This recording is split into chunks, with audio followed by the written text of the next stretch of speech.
Tries here at Churchill Downs, couple of placings though.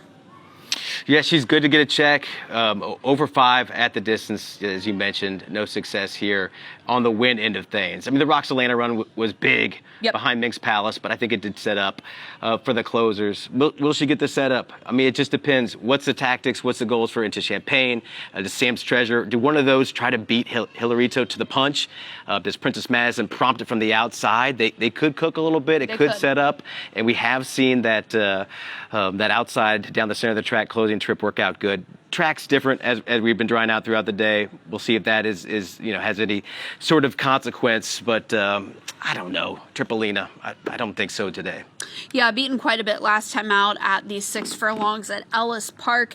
The pace, as you mentioned it, definitely a little bit of a puzzle in here. One thing I will say is we saw them in the post parade. Princess Madison was really on her toes. I would imagine she's going to be more on the engine than not here. Yeah, I got to think that they just want to be just pressuring Hilarito every step of the way. Jose Ortiz on the outside of Tyler Gaffleone. Stay in a confident position. Don't let Hilarito steal any links in the turn and make that move. Now, if somebody's just following Princess Madison, who's it going to be? Either of our inside horses, do they sit off and wait for Princess Madison to make that move and then come over the top? I would kind of think that would be the perfect trip if things play out like they look on paper in this one. Maybe Tripolina as well. Could be another one looking for that same sort of over-the-top trip after Princess Madison makes her bid.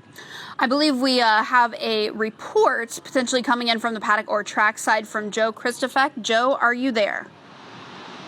Yes, Caitlin, I got some information. Yes, I got some information on the number 3, Sam's Treasure here. Talked to Paulo Lobo's team, and it's interesting to note this horse was purchased for $270,000 out of the Fasig-Tipton Horses of All Racing Age sale in July. So it was a month after she won for Wesley Ward on June the 5th.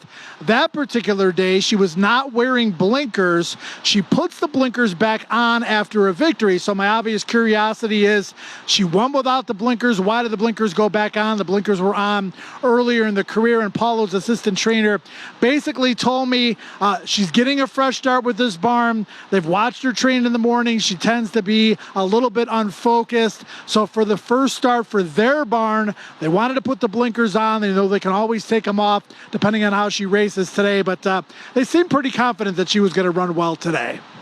Well, thank you, Joe. And that's an angle that I use here quite a bit, and kind of really one of the reasons why I ended up on her in the first place. An equipment change off of a victory, you always have to think that it's for the better. Yeah, you hear that purchase price, too. That was good information from Joe. It was at $220,000. So they've got some confidence. 4-year-old might have more to show us. She's definitely got very good figures on the sheets. She's shown herself in the post parade. She's got good energy. What's Luan going to do with her? Where is he going to put her? I think the trip is going to be very key for Sam's Treasure. We'll find out here shortly as the first of 2 co-features come up here in race number 8. Also going to be the start of the late double here in 4 minutes. Track upgraded to good. Good luck.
And the horses have reached the starting gate. It's post time.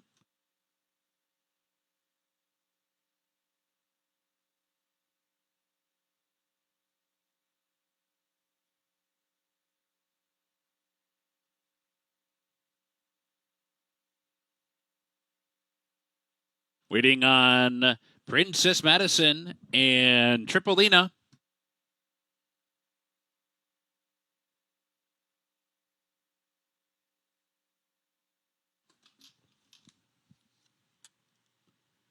They're in the gate.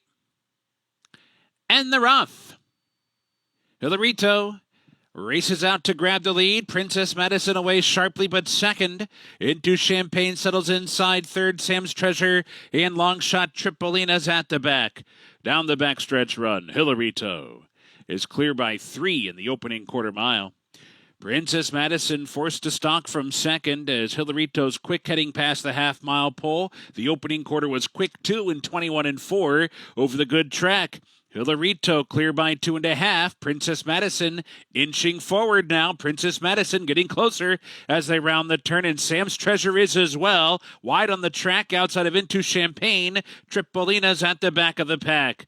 At the quarter pole, Hilarito cruises off the turn. Tyler Gaffleone confidently looks over his shoulder to see Princess Madison in a full-out drive second, and so too Sam's Treasure in third. Now just a little reminder for Hilarito past the 8th pole. Lead is 3. Sam's Treasure runs up into second. Princess Madison back to third. Hilarito took him start to finish, and no anxious moments whatsoever. Wins by 3. Sam's Treasure's up for second. Princess Madison third. Tripolina rallied into fourth.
Number 5, Hilarito first. Number 3, Sam's Treasure second. 6, Princess Madison third. 7, Tripolina fourth. Not official.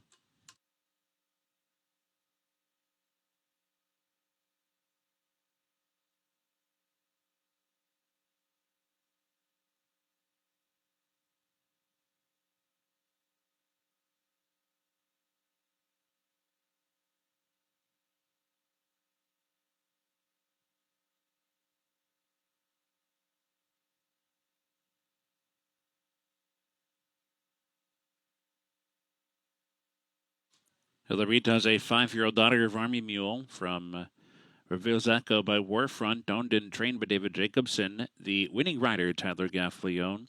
Hilarito, bred in Kentucky by Theta Holding 1. Time for the race, 109.51.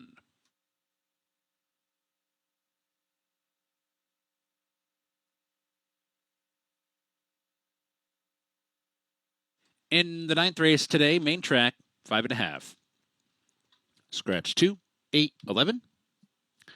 Late workout for the 5, September the 10th at Indiana 103, breezing out of the gate for 5 furlongs. The finale is up next. 8th race not yet official.